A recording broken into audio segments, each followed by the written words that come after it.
नृत्यांगना गौतमी पाटील हिने अलका याज्ञिक यांच्या छम छम नाचूंगी या गाण्यावर भर पावसात डान्स केला आहे। या व्हिडिओमध्ये तिने साडी नेसलेली असून पावसाच्या सरींमध्ये उत्साहाने नृत्य करताना दिसत आहे।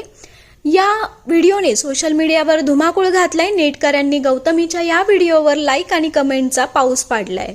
गौतमीच्या या नृत्याने तिच्या चाहत्यांना मंत्रमुग्ध केलं असून तिच्या नृत्यशैलीची प्रशंसा केली जात आहे। गौतमी पाटीलच्या नृत्यशैलीवर काही वेळा टीका झाली आहे, परंतु तिच्या मेहनतीने आणि प्रतिभेने ती महाराष्ट्रातील एक लोकप्रिय नृत्यांगना म्हणून ओळखली जाते।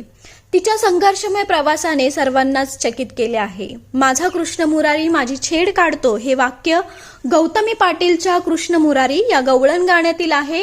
हे गाणं तिच्या पहिली गवळण असून यामध्ये तिने गोपिकेच्या भूमिकेत श्रीकृष्णाच्या लीलांचे वर्णन करताना दिसते। या गाण्यांच्या बोलांमध्ये श्रीकृष्णाच्या खोडकर स्वभावाचे वर्णन आहे, जसे की धरुनी ग हात माझा पदर ओढतो, तुझा कृष्ण मुरारी माझी छेड काढतो, तंबू पिरमाचा पेटला हे गाणं आंबट शौकीन या आगामी चित्रपटातलं आहे। या गाण्यात गौतमीच्या ठसकेबाज अदांनी प्रेक्षकांचं लक्ष वेधलं आहे। बापाचा बाप येतोय हे गाणं सोशल मीडियावर चांगलंच व्हायरल झालं आहे। या गाण्यातील तिच्या लुक आणि नृत्यशैलीचा प्रेक्षकांनी प्रशंसा केली आहे। चंद्रावानी रूप माझं नजरा लावू नका हे गाणं घुंगरू या आगामी चित्रपटातील असून या लावणीत गौतमीच्या दिलखेच अदांनी प्रेक्षकांना घायाळ केलं आहे।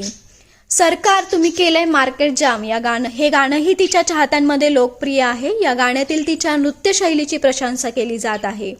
गौतमी पाटील ही महाराष्ट्रातील धुळे जिल्ह्यातील शिंदेखेडा गावाची रहिवासी आहे। तिचे बालपण कठीण परिस्थितीत गेले। वडिलांनी आई आणि तिला लहानपणीच सोडलं आणि आईच्या अपघातानंतर घराची जबाबदारी तिच्यावर आली। आर्थिक अडचणींमुळे तिने शिक्षण अर्धवट सोडून नृत्याकडे वळण्याचा निर्णय घेतला। अकलूज लावणी महोत्सवामध्ये बॅक डान्सर म्हणून तिचा पहिला कार्यक्रम होता। त्यासाठी तिला 500 रुपये मानधन मिळालं होतं। त्यानंतर तिने पुण्यातील महेंद्र बनसोडे यांच्या लावणी अकॅडमीमध्ये प्रशिक्षण घेतलं। गौतमीने अनेक कार्यक्रमांमध्ये सहभाग घेतला असून तिच्या नृत्यशैलीमुळे ती सोशल मीडियावर प्रसिद्ध झाली आहे।